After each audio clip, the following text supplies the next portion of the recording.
ચલો નમસ્કાર વિદ્યાર્થી મિત્રો, કેમ છો? તમારું સ્વાગત છે આપણા ઓશનના લાઈવ પ્લેટફોર્મ પર. અને આજે વિદ્યાર્થી મિત્રો આપણે શીખવા જઈ રહ્યા છીએ કે 12માં સાહેબ અમે આવી ગયા. ધોરણ 11 અમે સંપૂર્ણપણે પૂરું કર્યું છે અને અમારું હવે ધોરણ 12 ચાલુ થઈ ગયું છે. હવે ધોરણ 12ના અભ્યાસક્રમે ચાલુ થઈ ગયા છે. તો સર અત્યારથી અમારે જો તૈયારી કરવી હોય અથવા તો તમે આવું વિચાર્યું નથી તો અત્યારથી જ તમે વિચારી લો કે અત્યારે જો 12માં મારે સારામાં સારા ટકા લાવવા હોય, એક સારામાં સારું રિઝલ્ટ બનાવવું હોય, તો આ રિઝલ્ટ બનાવવા માટે સાહેબ મારે શું કરવું જોઈએ? તો અત્યારથી જ એટલે કે આપણે ચાલુ મહિનો છે એપ્રિલ મહિનો, તો એપ્રિલ મહિના પછી મે મહિનાથી જ હું જો તૈયારી ચાલુ કરું તો સાહેબ મારે ફેબ્રુઆરી 2027માં જે એક્ઝામ આવે, ફેબ્રુઆરી 2027માં, તો આ એક્ઝામની સંપૂર્ણપણે મારે તૈયારી કઈ રીતે કરવી એની આજે આપણે ગાઈડલાઇન્સ લેવાના છીએ. તો મે 2026 એટલે કે આવતારો 5મા મહિનો, તો 2026થી તૈયારી કરીને કેવી રીતે સફળતા મેળવવી સ્ટેટિસ્ટિક્સની અંદર, એટલે કે આપણે દરેક વિષય શિક્ષકો પોતપોતાની વાતચીત કરતા હોય છે. તો હું પણ આજે એ જ વાતચીત સાથે તમારી સાથે આજે ઉતરો છું કે આપણે સફળતા કઈ રીતે મેળવશું. How I will score 100 out of 100. How I will score 100 out of 100 એટલે કે હું કેવી રીતે 100માંથી 100 લાવીશ. રેડી? તો ખાસ ધ્યાન રાખજો બાળકો કે આપણે કઈ રીતે આ તૈયારી કરીએ સ્ટેટિસ્ટિક્સની અંદર તો મારે 100માંથી 100 આવે. તો ફર્સ્ટ ઓફ ઓલ બાળકો આપણે જોતા રહીએ કે ભાઈ કયા ચેપ્ટરમાંથી કઈ રીતનું પૂછાય છે એ આપણે ચર્ચા કરીએ એ પહેલા તમે દરેક વિદ્યાર્થી મિત્રોને એવી નમ્ર અપીલ છે કે તમે બધા વિદ્યાર્થી મિત્રો બ્રહ્માસ્ત્ર બેચની અંદર આપણા જોડાણા છો. એ તો બ્રહ્માસ્ત્ર બેચની અંદર હજી જોડાવાનું બાકી હોય અથવા તો તમારા મિત્રો કોઈ બાકી હોય તો તમારા મિત્રોને, સગા સંબંધીઓને, આજુબાજુના આડોશ પડોશીઓને જે પણ આપણી સાથે સંકળાયેલા હોય અને આપણા ઓજીએલ પરિવાર એટલે કે ઓશન જ્ઞાન લાઈવ પરિવારનો હિસ્સો બનવા માંગતા હોય તો એવા વિદ્યાર્થી મિત્રોને તમારે સજેસ્ટ કરવાની છે બ્રહ્માસ્ત્ર બેચ. બ્રહ્માસ્ત્ર બેચ આપણા ખાલી 12મા માટે જ નહીં પણ ધોરણ 6 થી કાં તો ધોરણ 1 થી લઈને દરેક વિદ્યાર્થીઓ માટે આ બ્રહ્માસ્ત્ર બેચ આપણે અવેલેબલ કરાવેલી છે. તો દરેક વિદ્યાર્થી મિત્રો, તમારા સ્નેહીજનો, આજુબાજુના આડોશી પડોશીઓ અને તમારા વહાલા વિદ્યાર્થી મિત્રો, તમારા મિત્રો હોય, રેડી, બેનપણીઓ, ભાઈબંધો, રેડી, તો એને તમારે જણાવી દેવાનું છે કે ભાઈ ઓશન જ્ઞાન લાઈવમાં બ્રહ્માસ્ત્ર બેચ લોન્ચ થઈ ગઈ છે. તો વહેલા ને પહેલા ધોરણે એડમિશન લઈ તમારું 12માનું જે રિઝલ્ટ છે એને સિક્યોર કરો, તમારી કારકિર્દીને સિક્યોર કરી દો. સિક્યોર મીન્સ લોક કરવાની છે, સુરક્ષિત કરવાની છે. રેડી? ચાલો, તો બ્રહ્માસ્ત્ર બેચ વિશે આપણે માહિતી લીધેલી જ છે કે ભાઈ બ્રહ્માસ્ત્ર બેચની અંદર ધોરણ 12 નો સંપૂર્ણ અભ્યાસક્રમ તમને મળવાનો છે, પ્લસ જે આઈએમપી બેચ હોય છે, આઈએમપી બેચ, એ આઈએમપી બેચ મળવાની છે જેની કદાચ 600 કે 700 રૂપિયા અથવા તો કંઈક 1000-1500 રૂપિયા, મને એક્ઝેક્ટલી અમાઉન્ટ નથી ખબર, એની એટલી ફી હોય છે. અને પછી તમને મળવાની છે paper solution batch. Paper solution batch, ready? તો આ બેચ પણ તમને ફ્રી મળશે. આની સાથે આપણી એપ્લિકેશનમાં આપણા લાઈવ લેક્ચર હોય છે અને આ લાઈવ લેક્ચરની સાથે સાથે આપણે બહુ બધા ફીચર્સ આપીએ છીએ. નેવિગેટર દઈએ છીએ, રેડી, પછી હેન્ડ રિટન બુક દઈએ છીએ,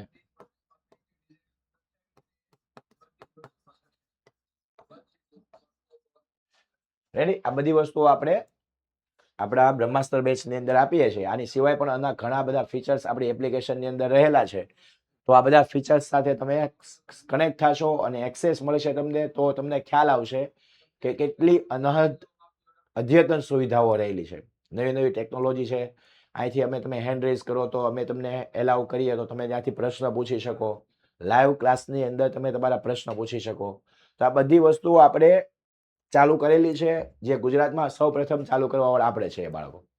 તો ખાસ ધ્યાન રાખો કે તમારે લાઈવ ડાઉટ, તમારા જે ક્લાસના ડાઉટ છે તો ક્લાસમાં સોલ્વ થઈ જાય છે. ક્લાસ સિવાયના અમે તમને ડીએચપી આપવાના છે. DHP means daily homework paper. Daily homework પેપરની જો ક્વેરી રહી ગઈ હોય તો એ પણ ક્વેરી તમારે સોલ્વ થશે લાઈવ ડાઉટ સેશનની અંદર. લાઈવ ડાઉટ સેશનની અંદર, રેડી? તો ખાસ બાળકો આ વસ્તુને ધ્યાનમાં લેજો. તમારા માટે છે, તમારી કારકિર્દીનું તમારે જ વિચારવાનું છે. એટલે કોઈ ખોટા રસ્તે અથવા તો કોઈ ભ્રામક સુવિધાઓ અથવા તો ભ્રામક એડવર્ટાઇઝમેન્ટ, રેડી, એવી એડવર્ટાઇઝમેન્ટની અંદર છેતરાશો નહીં. અને ખાસ આપણી બ્રહ્માસ્ત્ર બેચમાં જોડાઈ જાઓ. રેડી? ચાલો, તો ધોરણ 12ની સંપૂર્ણ અભ્યાસક્રમ બેચ આપણી ચાલુ થઈ ગઈ છે. તો એની ફી માત્ર 1999 રૂપિયા છે બાળકો. અને આ ફીની અંદર તમને 5 વિષય એકાઉન્ટ, સ્ટેટ, ઇકો, બીએ અને ઇંગ્લિશ, આ 5 સબ્જેક્ટ તમારા ક્લિયર થઈ જવાના છે બાળકો. અને નિયરલી ગણો તો એક સબ્જેક્ટ તમારે 400 રૂપિયાનો પડે છે. અને 365 દિવસનું વર્ષ ગણો તો 1 રૂપિયા કરતા પણ ઓછા પૈસામાં તમારે એક વિષય ક્લિયર થઈ જાય રોજે. આપણે 5-7 રૂપિયા 10 રૂપિયા તો મજા આવે ત્યાં વાપરી નાખતા હોય. તમે વિચારો કે 1 રૂપિયામાં 1 દિવસ. રેડી? તો તમને આ બેનિફિટ્સ મળવાના છે. સાથે યુનિટ ટેસ્ટ પણ આપણે લેવાના છીએ. તો યુનિટ ટેસ્ટ પણ આપીને તમે તમારું મૂલ્યાંકન કરી શકો કે ભાઈ મને કેટલું આવડ્યું છે અને કેટલું મને નથી આવડતું. તમારા લાઈવ ડાઉટ સેશનની અંદર એને લઈ જાઓ અને સાહેબ પાસે મારી ક્વેરી બધી સોલ્વ કરાવી. રેડી? તો તમારે જો આ બેચ વિશે વધારે માહિતી જોતી હોય તો 70 48 22 22 54 આ આપણો નંબર છે. એમાં તમે વોટ્સઅપ કરી શકો છો અથવા તો કોલ કરી શકો છો. રેડી? કોલિંગ એ કરો, તમને જે અનુકૂળ લાગે એ તમે કરી શકો છો. એટલે તમને સંપૂર્ણપણે ગાઈડલાઇન્સ તમને આપી દેશે. રેડી? ચાલો આગળ વધીએ આપણે બાળકો કે ધોરણ 12ની અંદર ભણતા વિદ્યાર્થીઓને તૈયારી કઈ રીતે કરવી. તો સૌપ્રથમ તો બાળકો મેં હેડિંગ માર્યું છે કે બાળકો છે ને જે તૈયારી કરતા હોય છે ને વિદ્યાર્થી મિત્રો, એ 2 પ્રકારના બાળકો હોય. હરેક બાળકની ક્ષમતા એક સરખી નથી હોતી. એ શિક્ષકોને પણ ખ્યાલ હોય છે, તમને પણ ખ્યાલ હોય છે અને આપણી 2 કરતા આપણા પેરેન્ટ્સ એટલે કે આપણા માતા પિતાને ખ્યાલ હોય છે. અને આપણા માતા પિતામાં આપણી ઉપર જો વધારે આશા રાખતા હોય એ આપણા પિતા હોય છે. કેમ કે આપણા કરિયરની સૌથી વધારે ચિંતા આપણા પિતાને થતી હોય છે, આપણા ફાધર. રેડી? આપણે બહુ બધા આપણે સમાજના અલગ અલગ સમાજના આપણે લોકો આપણી સાથે જોડાયેલા હોય. તો અમુક બાપુજી કહેતા હોય, અમુક અબ્બુ કહેતા હોય. જો મુસલમાન સમાજ સાથે જોડાયેલા હોય તો અબ્બુ કહેતા હોય. પછી ખ્રિસ્તી સમાજ સાથે જોડાયેલા હોય તો ફાધર કહેતા હોય. તો અલગ અલગ સમાજના લોકો અલગ અલગ પપ્પા કહેતા હોય, ડેડ કહેતા હોય. રેડી? તો ડેડી કહેતા હોય. તો એ રીતે મતલબમાં મારો કહેવાનો ભાવાર્થ એવો છે કે તમે જે આશા તમારી ઉપર રાખીને જે વ્યક્તિ બેઠા છે એ વ્યક્તિની તમારે આશા પૂરી કરવી હોય એના માટેની આ આપણે એક નાનો એવો પ્રયાસ છે બ્રહ્માસ્ત્ર બેચનો. અને બ્રહ્માસ્ત્ર બેચમાં તમે આવ્યા પછી તમને એવો કોઈ દિવસે પછતાવો નહીં થાય કે આ બેચ ખોટી લેવાઈ ગઈ. કોઈ દિવસ નહીં. તમને ઠેઠ સુધી સંપૂર્ણ સપોર્ટ મળશે, સંપૂર્ણ સિલેબસ ચાલશે અને બહુ જ વ્યવસ્થિત રીતે આખો સિલેબસ પૂર્ણ કરી આઈએમપી બેચ અને બ્રહ્માસ્ત્ર બેચમાં પેપર સોલ્યુશન બેચ આપણે શરૂ કરવાના છે. એ સિવાય બાળકો આઈએમપી પ્રશ્નો પણ અમે તમને એકલાને જ આપશું જે બાળકો બ્રહ્માસ્ત્ર બેચની અંદર જોઈન થયા છે. બહુ જ માઇનોર એવી તૈયારીની અંદર સારામાં સારા માર્ક્સ આવે એ રીતની આપણે તૈયારીઓ બ્રહ્માસ્ત્ર બેચની અંદર કરાવતા હોઈએ છીએ. તો દરેક વિદ્યાર્થીઓ મિત્રોને આનો લાભ મળે એના માટે આપણે બ્રહ્માસ્ત્ર બેચ 2026-27 લોન્ચ કરેલી છે. જેની મેં ફી આપણે તમને જણાવી 1999 રૂપિયા. અને આપણો જે છે રેડી એ 1999 રૂપિયામાં આપણે જો તમે પાછળ જોઈ શકો છો આપણો કોન્ટેક્ટ નંબર છે 70 46 સોરી 46 છે 48 નહીં સોરી 70 46 22 22 54. રેડી? 7046222254 70 46 22 22 54 ઉપર આપણો કોન્ટેક્ટ કરી લે. ચલો બાળકો, તો હમણાં વાત કરતા હતા એમ તો બધા વિદ્યાર્થીઓના મગજ એક સરખા નથી હોતા. દરેક વિદ્યાર્થીની કેપેસિટી અલગ અલગ હોય છે.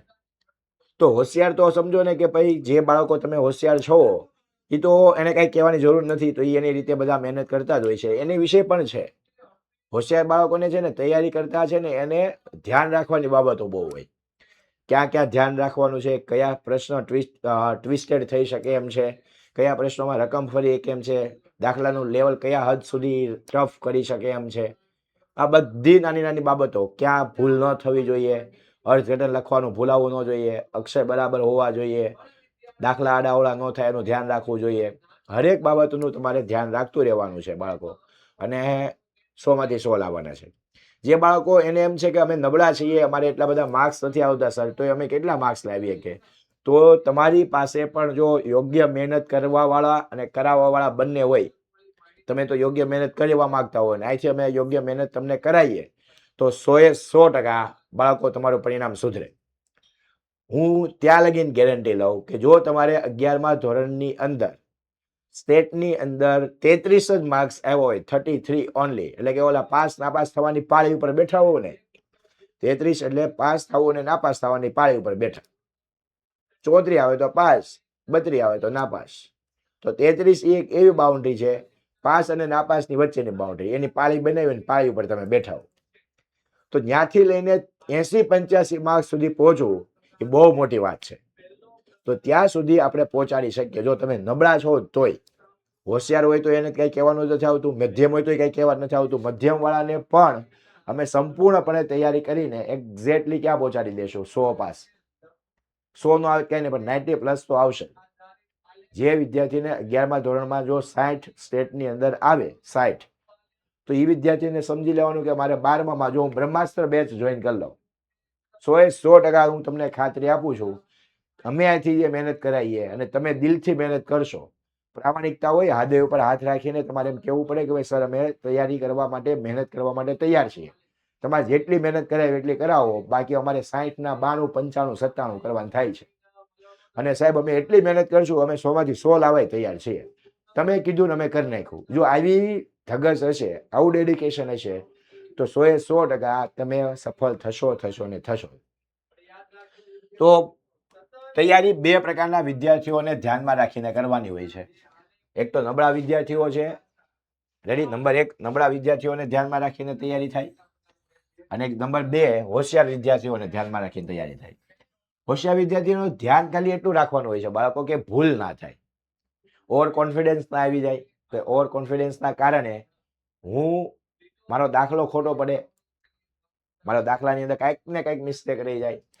તો આવી એવી 4-5 મિસ્ટેક તમને 100માંથી આરામથી 90-92 ની વચ્ચે પહોંચાડી દે. તમારી 3-4 મિસ્ટેક, ઓનલી 3-4 મિસ્ટેક તમારી ક્યાં પહોંચાડી દેશે તમને? 90-92. તો તમે જે સપનું જોઈને ચાલ્યા હશો કે ભાઈ મારે એટલા ટકાવારી આવી છે, તો આવી જો 90-92 આવે એટલે 7 માર્ક્સ ઘટે ને, એટલે 1% ઓછો થઈ જાય, 1%. રેડી? હવે માની લો તમારી પાસે 7 વિષય છે, account, state, eco, BA, English, SP અને ગુજરાતી. આ 7 વિષયમાં જો આમ 7 માર્ક્સ કપાય, 7 માર્ક્સ કપાય, તો ઓલ ઓવર 1 × 7 એટલે કે 7% વાળી તમારી ઘટી જાય. હવે માની લો તમે 95% લાવવાનું ધારીને બેઠા હો, એમાંથી 7 ઓછા કરી નાખો એટલે તમારા 88% આવે. 88 મીન્સ A2 અને 95 મીન્સ A1 ગ્રેડ, જે બોર્ડ લખીને મોકલે છે. A1 ગ્રેડ અને A2 ગ્રેડ. તો A2 નું અત્યારે એટલું બધું વેલ્યુ જ નથી જેટલી વેલ્યુ A1 ની છે. બધાને તમને ખબર છે કે ભાઈ A1 ગ્રેડ આવવો એ આપણા માટે પ્રતિષ્ઠાવાન રિઝલ્ટ કહેવાય. આપણને એક સારી એવી નામના મળે, આપણને સન્માન મળે, એવું એક રિઝલ્ટ છે જે A1 રિઝલ્ટ છે આપણું. એક અલગ વિદ્યાર્થીની કેટેગરીમાં આપણું નામ ચાલતું હોય. રેડી? તો A1% આવે આપણે એવી આપણે પ્રયાસો કરવાના છે. રેડી? અને નગર જો એ રીતે મહેનત નહીં કરો તો તમારે A2 આવતા જરીક પણ વાર નહીં લાગે. રેડી? ચાલો, તો 2 બાળકોને ધ્યાનમાં રાખીને આપણે આ તૈયારી કરવાની હોય છે. તો પહેલા લઈએ નબળા બાળકોને. તો નબળા બાળકોને ધ્યાનમાં રાખીને કઈ બાબતો નબળા બાળકોને પહેલા તો ધ્યાનમાં રાખવી? જે સાવ નબળા છે, જે આ માની લો કે આ આખું એક સમાજ છે, આ નાપાસ વાળા, આ પાસ વાળા, અને આ રહી પાસ અને નાપાસની પાળી. રેડી?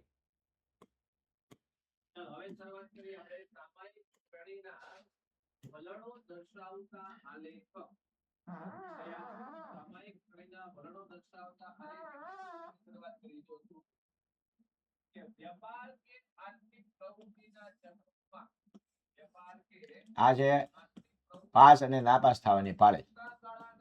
જો આ સાઈડ પડ્યા તો નાપાસ, ને આ સાઈડ પડ્યા તો પાસ. ને આ છો તમે. જો હોવ તો, હું નથી કહેતો તમે જ હો એમ, પણ તમે માંડ પાસ થયા હોય એવા નબળા વિદ્યાર્થીની કેટેગરીમાં આવતા હોવ તો. બાકી તો આપણે પાસને જ વિચારવાનું છે અને હોશિયારમાં જ વિચારવાનું છે. રેડી? તમને તમારી ટકાવારી આવતી હોય એના ઉપર તમારે એઝમ્પશન કરવાનું, ભાઈ ક્યાં બેઠા છે. આ 33% વાળો છે, આ 40% વાળો, 50% વાળો, 60 વાળો, 70 વાળો, 80 વાળો, 90 વાળો અને આ 100 વાળો. તમે ક્યાં બેઠા હોય તમારે વિચાર લેવાનો. કમ્પ્લીટ. ચાલો આગળ વધીએ. તો આવા વિદ્યાર્થીઓ જે છે જે પાસ અને નાપાસ થવાની પાળી ઉપર બેઠા છે એ વિદ્યાર્થીઓએ ભાગ 1 જ્યાં સુધી ચાલે, સ્ટેટિસ્ટિકમાં 2 ભાગ છે, ભાગ 1 ને ભાગ 2. તો ભાગ 1 ના પહેલા હું નામ લખું. નંબર 1 સૂચકાંક, નંબર 2 સુરેખ સહસંબંધ,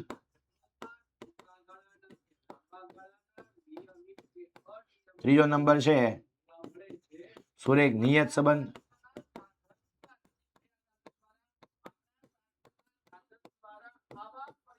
અને ચોથું ચેપ્ટર છે સામયિક શ્રેણી. સામયિક શ્રેણી. રેડી? ભાગ 2 નું પહેલું ચેપ્ટર છે સંભાવના,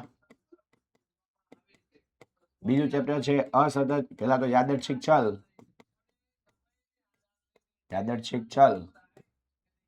અને અસતત સંભાવના વિતરણ. આ ચેપ્ટર નું આખું નામ છે. ઓહો સાહેબ, બહુ મોટું નામ. હા, આવડું નામ. નંબર 3 પ્રામાણ્ય વિતરણ,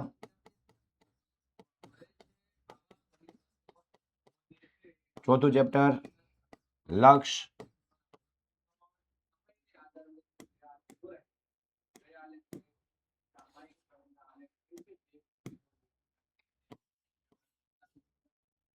અને પાંચમું ચેપ્ટર વિકલન. ડન. ટોટલ 9 ચેપ્ટર છે આપણા સિલેબસની અંદર. આ 9 ચેપ્ટરમાંથી તમારે કઈ રીતે તૈયારી કરવી, કયું ચેપ્ટર સહેલું છે, કયું ચેપ્ટર અઘરું છે, એ બધી ચર્ચાઓ અત્યારે આપણે કરવાની છે. તો આ 9 ચેપ્ટરને ખાસ જોઈ લો. એમાંથી તમારે ભાગ 1 બાળકો ખાસ ભાગ 1 જ્યાં સુધી ચાલે છે ત્યાં સુધી તમારે કઈ પણ પ્રકારની ગફલાઈ કરવાની થતી જ નથી.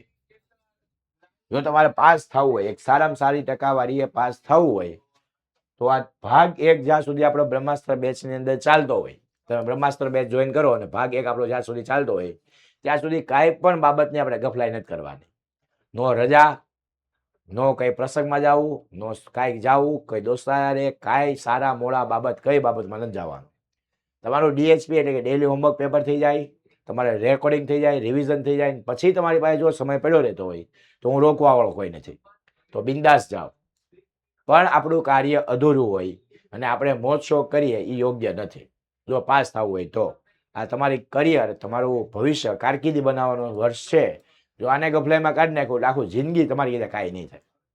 યાદ રાખજો, સફળ થવું એ બાય ચાન્સ છે. રેડી? સફળ થવું એ બાય ચાન્સ છે, અને સફળતા મેળવવી એ બાય લક નથી, બાય ચાન્સ નથી, એ બાય હાર્ડ વર્ક છે. હું સખત મહેનત કરીશ તો સફળતા મારી પાસે આવશે. હું સફળ થઈ જઈશ, અચાનક હું સફળ થઈ જઈશ, બાય ચાન્સ છે. બાય ચાન્સ એટલે કે સંભાવના ઉપર આધાર રાખે છે, લક ઉપર આધાર રાખે છે. રેડી? તો સફળતા આવશે એવું લઈને નથી બેહવાનું. સફળ હું થઈશ, હું સફળતા મેળવીશ મારી મહેનતથી, એ બાબત જોવાની છે કે મહેનતથી મળેલી સફળતા એ લાંબા સમય સુધી ટકી રહે. અને ઓલી અચાનક આવેલી સફળતા 5 દિવસની મહેમાન હોય, 10 દિવસની મહેમાન હોય કે 10 મહિનાની મહેમાન હોય, એ આપણને ખબર નથી હોતી. પણ મહેનતથી કરેલું ઊભું એમ્પાયર એને ઢાળવું બહુ અઘરી વાત છે. એટલે સફળતા એક વખત તમને મળી જાય, મહેનતથી કરેલી સફળતા, તો તમે કોઈ દી તમારા જીવનમાં પાછા નથી પડવાના. જો રતન ટાટાના પપ્પા જમશેદજી ટાટા, એના પરદાદા, રતન ટાટાના પરદાદા છે એ જમશેદજી ટાટા, જો એ પગવાળીને બેસી ગયા હોત ને તો આજે આવડી મોટી ઇન્ડસ્ટ્રીઝ ન હોત. મહેનત તો બધા કરે છે બાળકો. હું એમ નથી કહેવા માંગતો તો સાહેબ અમે મહેનત કરીએ છીએ, મમ્મા પપ્પા મહેનત કરે છે, બધા મહેનત કરે છે. બધાને પેટ ભરાય ને ભાઈ, એટલું ખાવાનું પીવાનું, સુવાય એટલો ઓટલો, રહેવાય એટલો રોટલો, એવી કહેવત છે આપણા કાઠિયાવાડની. સુવાય એટલો ઓટલો અને ખવાય એટલો રોટલો, એટલું મળી જાય ને તો બહુ છે. રેડી? તો આ વસ્તુ ખાસ ધ્યાન રાખવાની છે. તો આટલી મહેનત આપણે આમાં કરી લઈએ, એક અવ્વલ ક્લાસનું રિઝલ્ટ આવે આપણે અને એક સારામાં સારી ગુજરાતની અથવા તો ગુજરાતની બહારની એક બેસ્ટ લેવલવાળી મને કોલેજમાં એડમિશન મળી જાય, બસ વાત પતી ગઈ. ત્યાંથી તમારી કારકિર્દી શરૂ થઈ અને તમે એક સારામાં સારી પોસ્ટ ઉપર તમને જોબ મળી જાય, એક લાઈફસ્ટાઈલ સેટ થઈ જાય, એક તમારી જીવનસાથી તમને યોગ્ય મળી જાય. આ બધું વ્યવસ્થિત ગોઠવવા મળશે. પણ ક્યારે? જ્યારે તમે સફળ હશો ત્યારે. અને સફળ ક્યારે થશો? આ વર્ષ 12મું વર્ષનું રિઝલ્ટ તમને સફળતા અપાવશે. સફળ થવા માટે એક સારી જોબ જોઈએ, સારી જોબ મેળવવા માટે સારું ભણતર જોઈએ, સારું ભણતર મેળવવા માટે સારી સંસ્થા જોઈએ. અને આ સારી સંસ્થા બ્રહ્માસ્ત્ર બેચ ઓશન દાન લાવ્યું છે બાળકો. તો તમે ખાસ ધ્યાન રાખો, કઈ એવી છેતરપિંડીની બાબતોમાં છેતરાવ નહીં. અહીંયા આવી જાઓ, માત્ર 2000 રૂપિયા છે. 2000 રૂપિયા એટલે કાંઈ કહેવાય નહીં. છતાં પણ હું એમ કહું છું કે નાની રકમ નથી, તમારા માટે કદાચ મોટી હોઈ શકે, પણ 2000 રૂપિયા ઇનફ છે. વ્યવસ્થિત રીતે 200 રૂપિયા તમે ભેગા કરો 12 મહિના સુધી એટલે 2000 રૂપિયા થઈ જાય, 2400 રૂપિયા થઈ જાય. રેડી? તો 200 રૂપિયા પર મંથ આપણું એક્સપેન્સ રહેવાનો છે. અને તમને આખા તમારા જીવનનું આ 2000 રૂપિયા તમારી પાસે 20 લાખ રૂપિયા થઈને આવશે પાછા આખા સમયની. રેડી? સફળ થયા બાદની. ચાલો આગળ વધીએ. તો નબળા બાળકોને સૌપ્રથમ કરવાનું શું છે? તો નબળા બાળકોએ સૌપ્રથમ સેક્શન એફ ઉપાડવાનો છે. કેમ સાહેબ સેક્શન એફ? તો સેક્શન એફ જે છે ને બાળકો, એ 5 ગુણના દાખલાનો હોય છે. 5 ગુણના દાખલા. કેટલા ગુણના દાખલા? 5 ગુણના. આ 5 ગુણના જે દાખલા હોય છે બાળકો, એ 5 ગુણના દાખલામાંથી પ્રશ્ન ટોટલ તમને 6 પ્રશ્ન પૂછાણા હોય. 6 પ્રશ્નોમાંથી 4 પ્રશ્ન. 6 પ્રશ્નોમાંથી 4 પ્રશ્નોનો ઉત્તર તમારે લખવાના હોય. 6 માંથી 4. 6 પ્રશ્નોમાંથી 4 પ્રશ્નોના તમારે ઉત્તર લખીને આપવાના હોય છે. હવે આ 6 પ્રશ્ન પૂછાય કેમ છે? તો સિમ્પલ એવું, ભાગ 1 ના જે 4 ચેપ્ટર હતા, પહેલું, બીજું, ત્રીજું અને ચોથું, આ 4 ચેપ્ટરમાંથી આમાંથી 1 દાખલો, આમાંથી 2 દાખલા, 1 દાખલો, 2 દાખલા. તો વિચારો બાળકો, 4 જ પ્રશ્ન લખવાના છે. તો આ 2 દાખલા એટલે કે બીજું ચેપ્ટર કરી, અને આ 2 દાખલા એટલે ચોથું ચેપ્ટર કરી. તો પહેલા ચેપ્ટર અને ત્રીજા ચેપ્ટરના હું 5 ગુણના દાખલા ના કરું, 5 ગુણના દાખલા હું ન કરું તો પણ મારે ચાલે. પણ આવું નથી વિચારવાનું, કેમ કે આ બધા ચેપ્ટર આવડી જાય. મેં 2 જે ટીક માર્યા એ આવડી જાય એવું તો ફિક્સ નથી. એની કરતાં આ 2 ચેપ્ટર હેલા હોય તો શીખી લેવાના 4. પછી તમને જે એમ લાગે કે મને આ ચેપ્ટર ફાવે છે, એ ચેપ્ટરના 4 દાખલા ઉપાડવાના. પણ ગણવાના બાળકો 5 છે. કેમ 5? 4 ફરજિયાત ને 1 બેકઅપ રાખવાનું. કે બાય ચાન્સ મારી કોઈ આગળના એક દાખલામાં મિસ્ટેક રહી ગઈ હોય જે મને ખબર નથી હોવાની. કેમ કે બોર્ડની એક્ઝામમાં થોડો સુપરવાઇઝર તમને એમ કહે, એ તું આ ખોટો દાખલો ગણશો. એ તો ક્લાસમાં શિક્ષક કે, એક્ઝામમાં કોઈ બોલવાનું નથી. તો માની લો કે મેં ક્યાંક એવી જગ્યાએ ભૂલ કરી છે જે મારી નજરમાં નથી આવી, તો મેં એ મારો દાખલો ખોટો પડ્યો, તો છેલ્લે જે 5મો દાખલો ગણ્યો હોય ને, રેડી, એ તમારા ચોથા દાખલા તરીકે કાઉન્ટ થાય. બોર્ડ એવું સ્પષ્ટ રીતે કીધું હોય, બોર્ડ એવું સ્પષ્ટ કહે છે કે જે 4 પ્રશ્નોમાં મહત્તમ ગુણ હોય તે માર્ક્સને ગણતરીમાં લેવા. આવું બોર્ડ છે ને લખીને અમને આપે. અમે જયારે બોર્ડના પેપર ચેક કરવા જતા હોય ને, આવું લખીને દે કે તમે માની લો કે 5 પ્રશ્ન બાળકે લખ્યા છે, લખવાના 4 જ છે, છતાં બાળકે 5 લખી નાખ્યા, તો 5 પ્રશ્નને ચેક કરવાના, એને માર્ક્સ આપવાના, અને માર્ક્સ આપ્યા પછી એવું જોવો કે કયા 4 દાખલાના માર્ક્સ સૌથી વધારે છે. એ 4 દાખલાની ગણતરીના ધ્યાનમાં તમારે લેવાની છે. તો આગળ તમારો એક દાખલો ખોટો પડી ગયો હોય, પાછળનો દાખલો તમે જે 5મો બેકઅપ દાખલો ગણ્યો છે, આ 5મો બેકઅપ દાખલો, એ તમારો સાચો ગણાઈ ગયો હોય, ભલે આપણે 20 માંથી 20. કેમ 20 માંથી 20? તો 5 ગુણના 4 પ્રશ્ન એટલે 5 ચોક ને 20 ગુણનો આપણે પ્રશ્ન પૂછાઈ જાય. 20 ગુણનો એકદમ ઈઝી બાળકો. જો 20 ગુણના પ્રશ્નો આપણે તૈયારી થઈ જાય. હવે વાત રહી પાસ થવા માટે 13 ગુણની, માત્ર 13 ગુણ. 20 તો આવી ગયા, એ રીતે આપણે તૈયારી કરવાની છે. હમણાં મેં વાત કરી એમ પહેલો ભાગ ચાલતો હોય ત્યારે કઈ ગફલાઈ કરવાની નથી.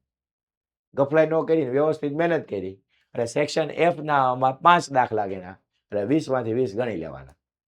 માની લો તમારે એમાં 20માંથી 20 આવી જાય અને આવી જાય એવી તો આપણે અહીંથી મહેનત કરાવવાના છીએ. એમાં કાંઈ બાકી નથી રાખવાનું. મીઠા દાણા જેટલી જગ્યા નથી રાખવાની અને મીઠા દાણા જેટલી કચાશ નથી રાખવાની. ભાઈ આપણી તો સખ્તાઈવાળું વર્તન છે. પોહાય તો ઠીક, ન પોહાય તો જય શ્રી કૃષ્ણ. રેડી? સખ્તાઈ એટલે પૂરેપૂરી સખ્તાઈ. ન ચલાવી એટલે ન જ ચલાવવાનું. એ બાબતે આપણે એમ કહી દઈએ તો થોડીક જિદ્દીપણું. જિદ્દી છું અને જિદ્દી રહીશ. એટલે એ બાબતે તો હું જરીકે કફલાઈ ચલાવે જ નહીં. શું કામ ન ચલાવું ભાઈ? મારા વિદ્યાર્થીઓ છે પાસ થાય એ મારી જવાબદારી છે ભાઈ. એટલે પાસ થવા માટેનો પહેલું રામબાણ છે 20 ગુણ, સેક્શન એફ. હવે બીજો પોઈન્ટ છે, ત્યારબાદ સેક્શન એફ ના દાખલા ઉપર તમે કોન્ફિડન્ટ થઈ જાઓ. તમને એવું આવી જાય, વિશ્વાસ આવી જાય કે ભાઈ મારે હવે સેક્શન એફ ના દાખલા ખોટા પડવાના જ નથી. પછી તમારે આવી જવાનું ચોપડીમાંથી સેક્શન એ એટલે કે MCQ ઉપાડ લેવાની, MCQ ની તૈયારી કરવી. રેડી? કેમ સાહેબ એમ કરવાનું? તો 20 બાળકો MCQ પૂછાય છે, 20 MCQ. હવે આ 20 MCQ માંથી 100% હું તમને ખાતરી આપું, 100% ખાતરી આપું કે 18 MCQ ચોપડીના જ હશે. ચોપડીના જ હોય છે અથવા તો હશે. ચોપડીના જ હશે. રેડી? તો ઓલા પણ આવ્યા હતા 20 અને અહીંયા આવી ગયા 18. જો તમે બધા જ ચોપડીના MCQ ને બરાબર સમજીને સોલ્વ કરી નાખ્યા હોય તો એ 20 ને 18 એટલે થઈ ગયા 38. એટલે આપણે ભાઈ પાળીની ઠેકીને આ સાઈડ પાસમાં પડી ગયા છે. પાસ વાળું જે ગ્રુપ હતું ને આપણે ઓલું લખ્યું ને હમણાં, ક્યાં વહી ગયું? કાઢી નાખ્યું છે આપણે? હા, કાઢી નાખ્યું છે. ચાલો, પાળી હતી ને, પાળીની ડાબી બાજુ હું અહીંથી આમ કરું તો જમણી બાજુ પડી ગયા પાસ દીમના. હવે ત્યાંથી મારે રફતાર પકડવાની છે અને સાહેબ મારે 80 માર્ક્સ, 85 માર્ક્સ, 90 માર્ક્સ, 95 માર્ક્સ, 100માંથી 100 માર્ક્સ કરીને ઢોળવું છે. તો હવે તમારે કરવાની સેક્શન એ, પછી કરવાની તમારે સેક્શન બી ની તૈયારી. કયા સેક્શનની તૈયારી કરવાની? સેક્શન બી ની. સેક્શન બી ની તૈયારી થઈ જાય બાળકો, પછી તમારે શું કરવાનું છે કે સેક્શન બી 10 ગુણના પ્રશ્નો હોય છે, 10 ગુણના. એટલે આ સેક્શન બી ની તૈયારી થોડીક હાર્ડ રહી, કેમ કે વ્યાખ્યાઓ ને બધું પાકું કરવાનું હોય, નાના નાના મુદ્દાઓ ધ્યાનમાં લેવાના હોય, પણ તમારે એ પણ ચોપડીમાંથી જ પાકી કરવાની છે. એમાં હું તમને ગેરંટી મારું 10 પ્રશ્નમાંથી 8 પ્રશ્ન તમારે ચોપડીના જ હશે બેઠા. 10માંથી 8 પ્રશ્ન તમારા ચોપડીના બેઠા છે. તો 38 ને 8 46 માર્ક્સ થઈ ગયા. જો આ 46 માર્ક્સ થઈ ગયા અને એટલું કરો 46 માર્ક્સનું, રેડી? તો આરામથી તમારે એક સારામાં સારી ટકાવારી આવી શકે. રેડી? ચાલો, એટલું કરવાથી તમારે 50 થી 55 ની વચ્ચે અમારે માર્ક્સ આવી શકે. જો કે આમાં અમુક નાના નાના દાખલા ગણવા પડે. રેડી? તો તમારે આરામથી માર્ક્સ કવર થઈ જાય, એમાં કાંઈ આમ તેમ ન થાય. ચાલો આગળ વધીએ. હવે તમારે જો સેક્શન એ, બી ને એફ થઈ ગયા હોય, એફ અને એ બી થઈ ગયા હોય, પછી તમારે સેક્શન ડી, વિભાગ ડી, 3 ગુણના દાખલા હોય છે. વિભાગ ડી ની અંદર ભાગ 1 ના જે દાખલા હોય એ દાખલાની તૈયારી કરવાની. ખાલી ભાગ 1 ના દાખલાની તૈયારી કરવાની. સેક્શન ડી માં 6 દાખલા ભાગ 1 ના પૂછાય છે. સેક્શન ડી માં કેટલા દાખલા પૂછાય છે? 6 હોય. ટોટલ 12 હોય. ટોટલ કેટલા? 12 હોય. એ 12 માંથી કેટલા તમારે લખવાના હોય? 6 નો લખવાના હોય. 12 માંથી લખવાના હોય 8. 12 માંથી કેટલા લખવાના હોય? 8 લખવાના હોય. રેડી? તો તમે 6 દાખલાની પ્રેક્ટિસ કરી નાખી છે ભાગ 1 ના, તો હવે 2 દાખલાની ઉપાધિ રહે. કેટલા દાખલાની? 2 દાખલાની. એ કયા કરવાને એ વર્ષના એન્ડમાં હું તમને શીખવાડે. આ દાખલા 2 કરીને જાજો, પૂછાય લાગે તો તીર, નકર જય રામા પીર. ઓલા આપણે હમણાં ઓલા ફેમસ થયું હતું ને એના જેવું કે ભાઈ હું તમને 2-3 દાખલા એવા શીખવાડી દઉં કે જે આ બાકી રહે ને 2 દાખલા, 8 દાખલા ગણવામાં જે 2 દાખલા ગણવાના બાકી રહે, એવા હું તમને 4-5 રીત આપી દઉં. એ દાખલા તમારે કરીને જવાના. જો લાગી જાય તીર તો ગણી નાખવાના, ન લાગે તો જય રામા પીર. રેડી? ચાલો, તો સેક્શન ડી ના તમારે 6 દાખલા ગણાઈ જાય એટલે 6 તેરીને 18 માર્ક્સ તમારે એમાં આવી જાય. 6 તેરી કેટલા આવી જાય? 18 માર્ક્સ આવી જાય. તો તમારે 50 માર્ક્સ સોરી 48 માર્ક્સ હતા, 48 નહોતા 46 હતા, તો 46 પ્લસ 18 માર્ક્સ થયા ટોટલ 64. 46 પ્લસ 18 એટલે કેટલા માર્ક્સ થયા? 64. હવે સેક્શન સી ના દાખલા સોરી ડી ના દાખલા થઈ જાય પછી તમારે સેક્શન સી ના પાછા ભાગ 1 ના જેટલા પ્રશ્ન પૂછાતા હોય એ પ્રશ્નોની તમારે તૈયારી કરી નાખવાની છે. તો ભાગ 1 ના કેટલા પ્રશ્ન પૂછાય સેક્શન સી માં સર? તો સેક્શન સી માં ટોટલ 9 માંથી 7 લખવાના હોય.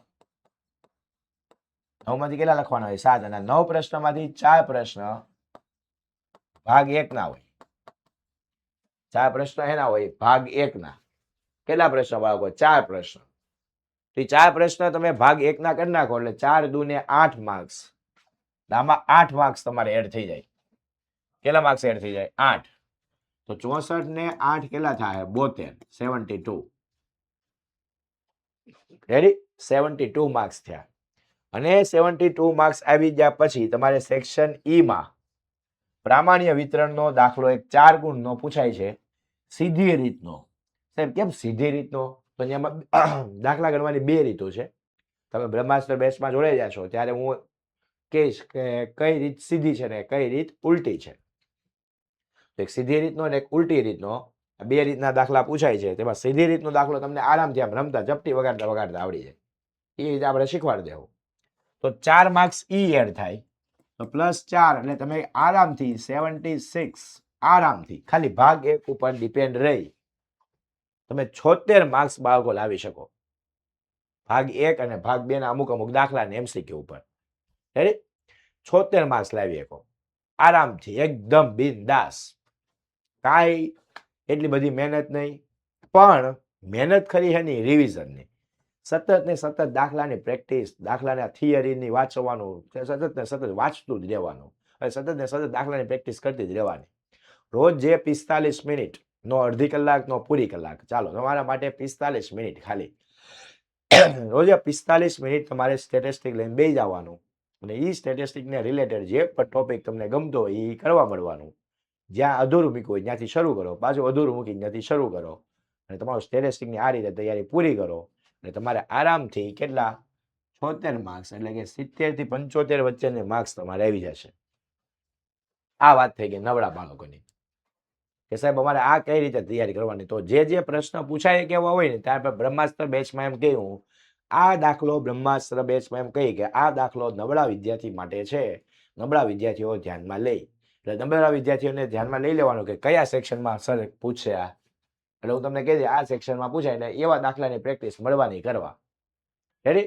તો જેટલી દાખલાની પ્રેક્ટિસ કરશો, જેટલી વાર રિવિઝન કરશો, થિયરી વાંચશો, થિયરીની પાકી કરશો, પાકી કરેલી થિયરીના પેજ ઉપર લખશો કે ભાઈ મને લખતા આવડે છે કે નથી આવડતું એવું બધું ચેકિંગ કરશો એટલે આરામથી તમે બાળકો સ્ટેટિસ્ટિકની અંદર 76 થી 75 થી 70 થી 75 અથવા તો 75 થી 80 જેટલા ગુણ આરામથી લાવી શકો. હાવ આરામથી. રેડી? ચાલો તો નબળા વિદ્યાર્થીઓને વાત પતી ગઈ. હવે કાંઈક ક્વેરી રહી જાય તો આપણે એ બધી ક્વેરીને બ્રહ્માસ્ત્ર બેચની અંદર સોલ્વ કરશું. તમારી જે પણ પ્રશ્નોત્તરી હોય એ આપણે બ્રહ્માસ્ત્ર બેચની અંદર ડિસ્કસ કરવાના છે. રેડી? ચાલો આગળ વધીએ. હવે હોશિયાર વિદ્યાર્થીઓ માટે. હોશિયાર વિદ્યાર્થીઓ માટે શું બાબત ધ્યાનમાં રાખવાની? સાહેબ બધી બાબત ધ્યાનમાં રાખવાની. હોશિયાર વિદ્યાર્થી બધી જ બાબતો અને સંપૂર્ણ અભ્યાસક્રમની તૈયારી કરી નાખવાની. સંપૂર્ણ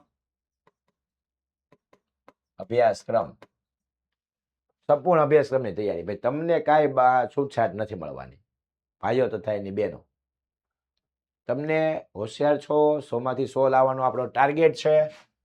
100 આઉટ ઓફ 100 આ ટાર્ગેટ છે. તો કાંઈ પણ વસ્તુની ગફલાઈ નહીં ચાલે. એક પણ વસ્તુની નહીં. ભાગ 1 હોય કે ભાગ 2 હોય 100 અને 100% તમારી ક્વેરીઝને બારી કાઢવાની છે અને ક્વેરીને સોલ્વ કરવાની જવાબદારી તમારી રહેશે. તમે જેટલું ક્વેરી સોલ્વ કરવામાં લેટ કરશો અથવા તો ગફલાઈ કરીને એને જતું કરશો અને ઓપ્શનમાં કાઢી નાખશો. જો પહેલી વસ્તુ હોશિયાર વિદ્યાર્થી માટે કાંઈ ઓપ્શનમાં નથી નીકળતો.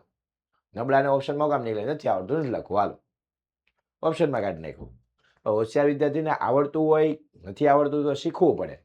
એટલે આપણે હોશિયાર વિદ્યાર્થીઓને કઈ ઓપ્શન જ નથી આવતો એમ જ માની લો, એને બધું લખવાનું છે. રેડી?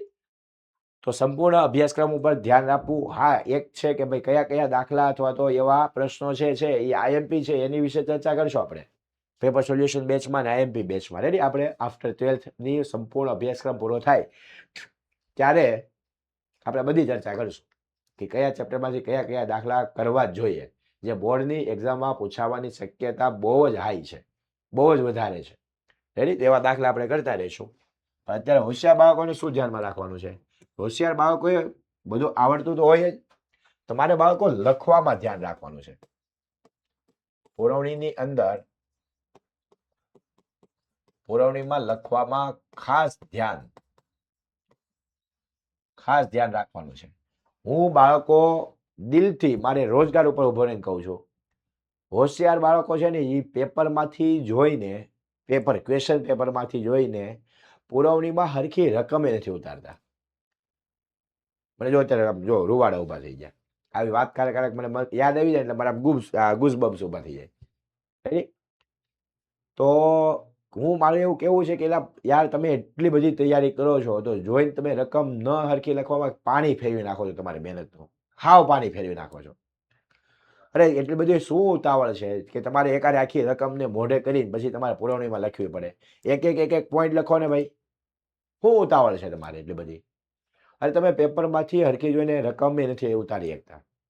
તો પહેલી તો ધ્યાન આ રાખજો કે ભાઈ હું પેપરમાંથી સરખી રીતે હું રકમ ઉતારે અને એક વખત ક્રોસ વેરીફાઈ કરી લઈ ભાઈ જે ઉતારી છે એ યોગ્ય છે કે નહીં. 2 વાર ચેક કરી લે, એક લખતી વખતે અને એક લખ્યા પછી એક વખત વેરીફાઈ કરતી વખતે. તો આ રીતે તમારે ધ્યાન રાખવાનું છે લખવામાં. હવે સમય આપણે મેનેજ કરવાનો છે, ટાઈમ મેનેજમેન્ટ.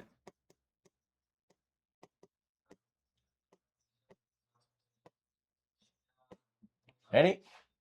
ટાઈમ મેનેજમેન્ટ હોવું જોઈએ બાળકો, પૂરેપૂરું. રેડી? પૂરેપૂરું.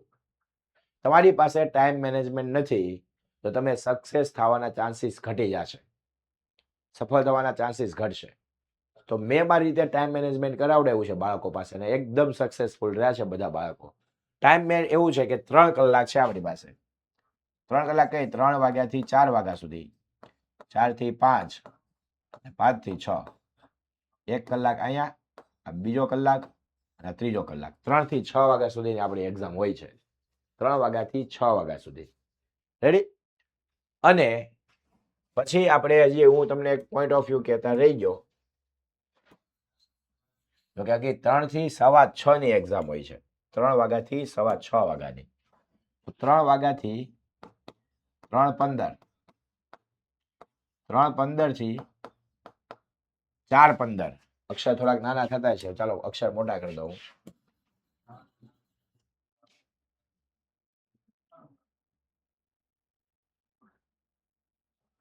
ચાલો 3 થી 3:15, 3:15 થી 4:15, 4:15 થી 5:15 અને લાસ્ટ કલાક 5:15 થી 6:15. આ સમય છે ને 15 મિનિટનો હોય, 15 મિનિટ. અને આ બધા છે ને 1-1 કલાકના હોય. આ 15 મિનિટ બાળકો તમને છે ને પેપર વાંચવા માટે આપે છે. પેપર જોઈ લો, કઈ ભૂલ લાગતી હોય અથવા તમારે કઈ વિચારવું પડતું હોય, સૂત્ર યાદ કરવા પડતા હોય તો બધું યાદ કરી લો. આ 15 મિનિટ છે ને આપણે સૂત્ર યાદ કરવાનું જ દેવાનું, કેમ કે હોશિયાર છે એ સૂત્ર આવડતા જ હોય. સૂત્ર ક્યાં યાદ કરવાના? જે હમણાં નબળા બાળકોને વાત કરી નહીં, મળાવા બધા સૂત્ર લખવા મળવાના, પ્રેક્ટિસ કરી લેવાની. એકવાર સૂત્ર આવડે છે કે નથી આવડતા એની ખબર પડી ગઈ.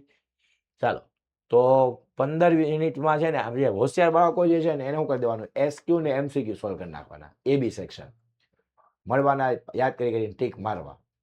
એટલે જેવું સર એમ કે 3 ને 15 લખવાનું ચાલુ કરો એટલે સીધા એ ને બી ઝીકી નાખવાના. લખતા કેટલી વાર લાગે બાળકો? 10 મિનિટ. ખાલી 10 મિનિટમાં લખાઈ જાય બધા એમસીક્યુ ને એસક્યુ. હાલો 15 મિનિટ લઈ લો.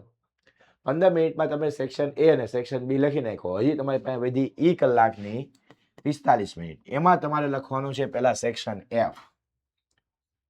રેડી? આ સેક્શન એ અને બી 15 મિનિટમાં લખાઈ ગયા. 15 મિનિટ તો આપણે જોઈને વાંચી નાખ્યા હતા. સેક્શન એફ આપણે લખો 45 મિનિટમાં. આ બે ભેગું થઈને થઈ ગઈ 1 કલાક. રેડી?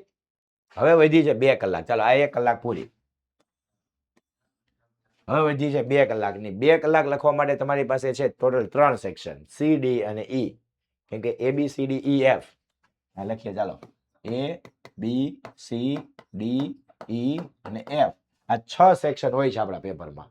એમાં તમે તો સૌથી પહેલા તો 15 મિનિટમાં તો આ બે લખી નાખ્યા, એ અને બી. જેવા એ બી લખાઈ જાય એવા તમારે સેક્શન એફ લખી નાખવાનો છે. એટલે 1 કલાક પૂરી થાય અને તમને 3 MCQ મળી જાય. સોરી, 3 સેક્શન લખાઈ જાય. હવે તમારે માંડવાનો છે સીધો ડી સેક્શન. એ ડી સેક્શન લખવા માટે તમારી પાસે નિયરલી 45 મિનિટ છે. 45 મિનિટ અને 8 પ્રશ્ન. તો એક પ્રશ્નને તમે આરામથી 6 મિનિટ આપો. 6 મિનિટ હો, 5 ને 6 મિનિટ, તો 6 ગુણ્યા 8 પ્રશ્ન એટલે 48 મિનિટ થાય. આરામથી 48 મિનિટમાં તમે આ પ્રશ્નના જવાબ આપી શકો. એટલે મેં 45 મિનિટ લખી. રેડી? તો સેક્શન ડી લખવા માટે તમારી પાસે કેટલા મિનિટ છે? 45 મિનિટ છે. તો આ કલાકની 45 મિનિટ વપરાઈ ગઈ. હજી 15 મિનિટ પડી છે. હવે તમારે માંડવાનું છે સેક્શન સી. સેક્શન સી, તો પછી સેક્શન સી માંડી દેવાનો. સેક્શન સી ની અંદર 7 પ્રશ્ન હોય. આ 7 પ્રશ્ન લખવા માટે 5-5 મિનિટ તમે એવરેજ લો એટલે 35 મિનિટ થાય. 35 માંથી 15 મિનિટ તો આગળના કલાકની પડી હતી. તો પાછળના કલાકની કેટલી મિનિટ લેવાની? 20 મિનિટ લેવાની. કેટલા મિનિટ લેવાની? 20 મિનિટ. 20 મિનિટ્સ. આ 20 મિનિટ લેવાય ગઈ એટલે હવે વધી છે તમારી પાસે 40 મિનિટ. અને આ 40 મિનિટ તમારે સમય ફાળવવાનો છે સેક્શન ઈ ને. 40 મિનિટ તો તમારે કોને સેક્શન ફાળવવાનો છે? સેક્શન ઈ ને. આ સેક્શન ઈ ને 40 મિનિટ. આને કેટલું હતું? 30 મિનિટ. સોરી, 30 ને 35. રેડી? 35 મિનિટ આ, 40 મિનિટ આ, 45 મિનિટ. આ એ બી 15 મિનિટ અને એફ 45 મિનિટ. રેડી? તો 45 ને 15 1 કલાક. આ 45 અને આમાંથી 15 કાઢ લો એટલે 20 વધે ને. 15 ને 20 35. તો આ 45 ને 15 એટલે બીજો કલાક અને 40 ને 20 60 એટલે ત્રીજો કલાક. તો આ રીતે 3 કલાકની અંદર આખું પેપર એકદમ આરામદાયક લખાઈ જાય. તો એ રીતે આપણે દાખલાની પ્રેક્ટિસ કરવાની છે. ઈ સેક્શનની અંદર 4 પ્રશ્નમાંથી તમારે 3 પ્રશ્નો લખવાના હોય છે. 4 પ્રશ્નમાંથી 3 પ્રશ્ન. કેટલા પ્રશ્ન? 4 માંથી 3. તો ઈચ એક દાખલાને 13 મિનિટ મળી. 13 મિનિટ. ઓહો સાહેબ, કેમ આમાં 13 મિનિટ દાખલો ગણવાનો? કેમ કે આ દાખલા છે ને સમજવા કરતા છે ને લખવા વધારે મોટા છે. એક દાખલો પ્રામાણ્ય વિતરણનો છે ને ઓછામાં ઓછા 3 પેજનો દાખલો થાય. સાહેબ એટલી બધી મોટો દાખલા નહીં. દાખલા મોટા નથી, આકૃતિઓ આવે. 3 તો આકૃતિ દોરવાની. તો આકૃતિ આપણે પેન્સિલ દોરીને રંગ કરીને બધું દર્શાવીને ટાઈમ બગડી જાય બહુ. રેડી? એક દાખલામાં 2 આકૃતિ, એવા 2 દાખલા આવે. ટોટલ 4 આકૃતિ દોરવાની. 4 આકૃતિમાં એક આકૃતિમાં 3 ભાગ દોરવાના. એક દાખલાની અંદર 2 ભાગ હોય. દાખલાના 2 ભાગ. ઈ ભાગની અંદર 3 આકૃતિ દોરવાની. આ બીજા દાખલામાં 3 આકૃતિ દોરવાની બીજા ભાગમાં. એવો બીજો દાખલો પૂછે, ઈ પ્રામાણ્ય વિતરણનો હોય. એમાંય 2 ભાગ હોય. એમાંય 3 આકૃતિ દોરવાની. આમાંય 3 આકૃતિ દોરવાની. 3 દુ 6, 3 3 9 ને 3 ચોક 12. 12 આકૃતિ વહી જાય તો 12 મિનિટ.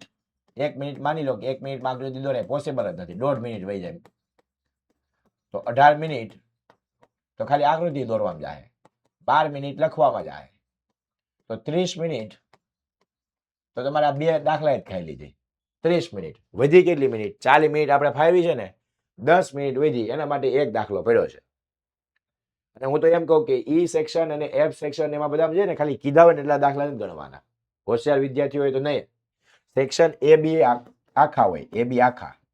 સી હોય ને એમાં 9 માંથી 7 કીધા હોય પણ આપણે લખશું 8. ડી ની અંદર 12 માંથી 8 કીધા હોય. 12 માંથી 8 આપણે લખશું 10. 2 બેકઅપમાં રાખશું. આમાં 1 બેકઅપ, આમાં 2 બેકઅપ. રેડી. પછી ઈ સેક્શનની અંદર 4 માંથી 3 કીધા હોય તો 4 માંથી 3 આપણે ગણવાના 4 4. આમાં એક બેકઅપ રહે. અને આમાં એફ સેક્શનની અંદર 6 માંથી કોઈ પણ 4 લખવાના હોય તો 4 દાખલા થાય છે, પણ લખશું આપણે 5 એટલે કે એક બેકઅપમાં રાખશું. બેકઅપ વાળા દાખલા પણ ગણાઈ જાય, પેલા નહીં લખવાના, બેકઅપ વાળા પેલા નહીં લખવાના. 8 લખાઈ ગયા, એક પેજ છોડી પછી નવો સેક્શન ચાલુ કરજો. એના દાખલા ગણાઈ ગયા, એક પેજ 2 પેજ છોડી નવો સેક્શન ચાલુ કરજો. કેમ કે ઈ રાખવાનો છે છેલ્લે, એટલે એમાં કઈ વાંધો નહીં આવે. બાકી આ બધા સેક્શનના દાખલા તો નાના નાના જ હોય છે. આ એક છે કે તમારા 4 દાખલાની હારોહારે 5મો દાખલો ગણી નાખવાનો, એટલે એફમાં 5 એ 5 ગણી નાખવાના 45 મિનિટની અંદર. 45 મિનિટની અંદર તમારે 5 દાખલા ગણી જ નાખવાના છે, ગમે એમ થાય, ગમે એમ થાય. રેડી. તો 45 મિનિટમાં 5 દાખલા ગણી નાખવાના. પછી આપણે માંડ્યો એ કયો સેક્શન ડી, એમાં 8 ગણ નાખવાના અને 2 પેજ છોડી દેવાના, 2 બેકઅપ હાટું 2 પેજ છોડી દીધા. પછી માંડી દીધો આપણે સી, સીમાં 9 માંથી 7 લખાઈ ગયા, એક પેજ છોડી દેવાનો, એક બેકઅપ દાખલો કરવાનો પડે. પછી ઈ માંડવાનો, ઈમાં 4 માંથી 3 લખી જ નાખવાના. 4 માંથી કેટલા લખી નાખવાના? 3. એટલે આપણે પેપર તો લખાઈ ગયું. હવે માની લો કે સમય પડ્યો છે તો આપણે ડી માં 2 પેજ છોડ્યા હતા ને, 2 પેજ, એમાં ડી ના દાખલા ગણી આવવાના 2 દાખલા ગણાઈ ગયા, હજી સમય પડ્યો છે તો સી નો દાખલો લખી આવવાનો. ઈ લખાઈ ગયો, હજી સમય પડ્યો છે તો હવે ઈ નો જે ચોથો બાકી હતો ને, 3 તો લખાઈ ગયા છે, ચોથો બાકી છે ને ઈ લખી નાખવાનો. તો આ રીતે જો તમે તૈયારી કરો, અત્યારથી તૈયારી કરો, રોજ જે સ્ટેટિસ્ટિકને હોશિયાર બાળકોએ 1 કલાક અને 30 મિનિટ એટલે કે 1.5 કલાક આપણે આપવાની જ છે. હું તો 1 કલાક ને 30 મિનિટ ને 1 કલાક ને 40 મિનિટ કહું, એટલે તમે એને મિનિટમાં ફેરવો એટલે 100 મિનિટ થાય. દરેક વિદ્યાર્થી હોશિયાર કે નબળો બાળકો રોજ 100 મિનિટ કાઢીને સ્ટેટને આપજો, 100 મિનિટ કાઢીને એકાઉન્ટને આપજો. પછી એ રીતે તમે તમારા ટાઈમ મેનેજમેન્ટ કરજો. હું એમ નથી કહેતો રોજ 100 મિનિટ, પણ જે દિવસે આપણું લેક્ચર હાલે છે સોમ મંગળ બુધ ગુરુમાં, એ 4 દિવસ તો તમારે 100 મિનિટ કાઢવાની. રોજે જેનું ટાઈમ ટેબલ હોય એ ટાઈમ એ વિષયને તમારે 100 મિનિટ આપી દેવાની. માની લો આજ ઇકો બીએનું છે તો 100 મિનિટ ઇકો ને 100 મિનિટ બીએને આપાય. હું આજ માની લો એકાઉન્ટ સ્ટેટ છે તો 100 મિનિટ હું એકાઉન્ટ ને 100 મિનિટ હું સ્ટેટને આપે. આ રીતે 100 મિનિટ આપવાતા રહો. રેડી. ઘરે એટલી મહેનત તો કરો જ. ક્લિયર થાય છે? તો આ ખાસ ધ્યાનમાં લેજો, ઘરે મહેનતમાં કચાશ જરી કે રહેવી ન જોઈએ. રેડી. તો આ રીતે આપણે તૈયારીઓ કરવાની છે. તો ખાસ બાળકો તમારે ધ્યાનમાં રાખવાનું છે કે જરી કે ગફલાઈ ના થાય. ચાલો, જે ચેપ્ટર નથી આવડતા ને તેને ક્વેરી કાઢી ને લાઈવ લેક્ચરમાં સોલ્વ કરવાના. જે ચેપ્ટર નથી આવડતા, જે ચેપ્ટરના ટોપિક નથી આવડતા એને 110% સોલ્વ કરો.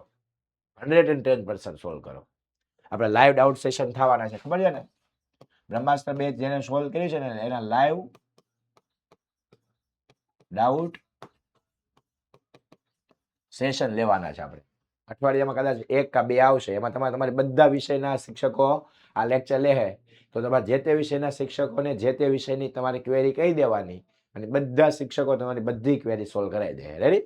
તો આ વસ્તુ એક ખાસ તમારે જોવાની છે. બીજું, મેક્સિમમમાં મેક્સિમમ પ્રેક્ટિસ કરો, રિવિઝન કરો.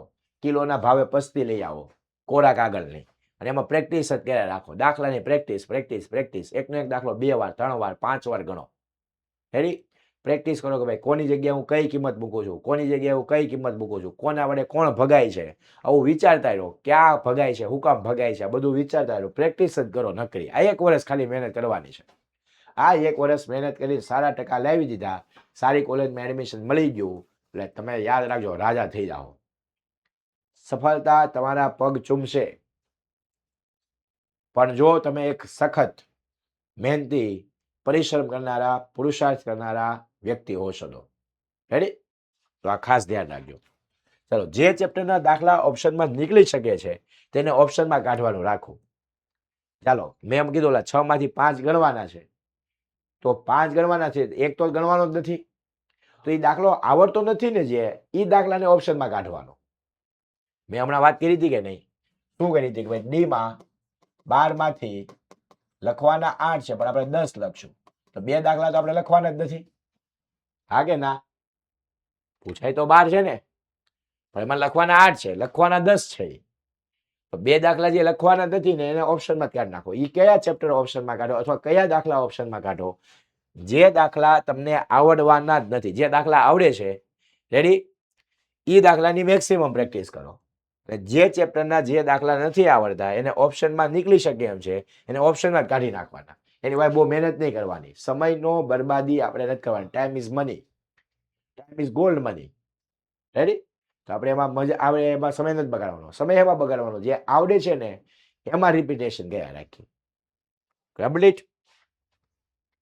તો મળતા રહીએ વિદ્યાર્થી મિત્રો. Thank you. તો મને એવી આશા છે કે અમે સંપૂર્ણપણે ગાઈડન્સ મળી ગઈ છે કે આપણે 2027 ફેબ્રુઆરી મહિનાની અંદર જે બોર્ડની એક્ઝામ આવવાની છે એમાં કઈ રીતે પેપર લખવું અને કઈ રીતે તૈયારી કરવાની છે અને કઈ રીતે આપણે બ્રહ્માસ્ત્ર બેચની અંદર પણ આ વસ્તુની તૈયારી કરાવવાના છીએ. તો આવી જ રીતે બહુ જ ધમાકેદાર તમને અભ્યાસક્રમ ચાલવાનો છે. રમતા રમતા ચાલશે, મોજ મસ્તીથી ચાલશે, કાંઈ પણ પ્રકારના બર્ડન કર્યા વગર ચાલશે. પણ આપણી બાળકો જવાબદારી છે કે આપણી મહેનતની અંદર કાંઈ કચાશ ના રહી જાય. ઘરે મમ્મી પપ્પાને આપણી ઉપર જે આશા છે એ આશા પૂરી થાય. જો આશા તૂટશે તો દુઃખ આવશે. ગીતાજીમાં સ્પષ્ટ રીતે લખ્યું છે ભગવાન શ્રી કૃષ્ણએ કે પાર્થે પૂછ્યું છે પ્રભુ દુઃખ શું છે? તો કૃષ્ણ ભગવાને એક જ વસ્તુ કીધી છે, એક જ શબ્દમાં, આશા તૂટે એ દુઃખ. તમારી આશા તૂટે એ દુઃખ. મને એવું છે કે મારે આ જોઈ છે, મને નથી મળતું એટલે મારે દુઃખ આવશે. દુઃખનું નામ જ આ છે. તમારે જે જોઈ છે એ તમને નથી મળતું, તમારે જોઈ છે એ તમને મળી જાય એટલે સુખી છો. મારે સમજો કે ભાઈ સ્પ્લેન્ડર લેવું હોય અને મારા પપ્પા મને રોયલ એનફિલ્ડ લઈ દે, બુલેટ લઈ દે, ભૂ ભૂ ભૂ, હું તો વધારે સુખી થાવ. ઓહો, હવે મારા પપ્પા સમજાય છે? એટલે આ વસ્તુ છે. તમારે જોતું છે એને કરતાં વધારે મળશે, તમારી આશા છે એને કરતાં વધારે મળશે એટલે તમે સુખી થાવ. આશા કરતાં ઓછું મળશે અથવા તો મળશે જ નહીં, આશા તૂટશે એટલે દુઃખી થાવ. એટલે આપણે આશા તૂટે નહીં, આપણો ભરોસો એમનેમ કાંઈ બંધ રહી, એના માટે બ્રહ્માસ્ત્ર બેચ છે. તો આવો મળીએ ધોરણ 12ની બ્રહ્માસ્ત્ર બેચની અંદર નેક્સ્ટ લેક્ચરમાં લાઈવ. હું જયદીપ શિંગાળા તમારી સાથે રજા લઉં છું. ચલો બાળકો મળીએ નેક્સ્ટ લેક્ચરમાં. ત્યાં સુધી જય જય ગરવી ગુજરાત, જય હિન્દ, જય ભારત.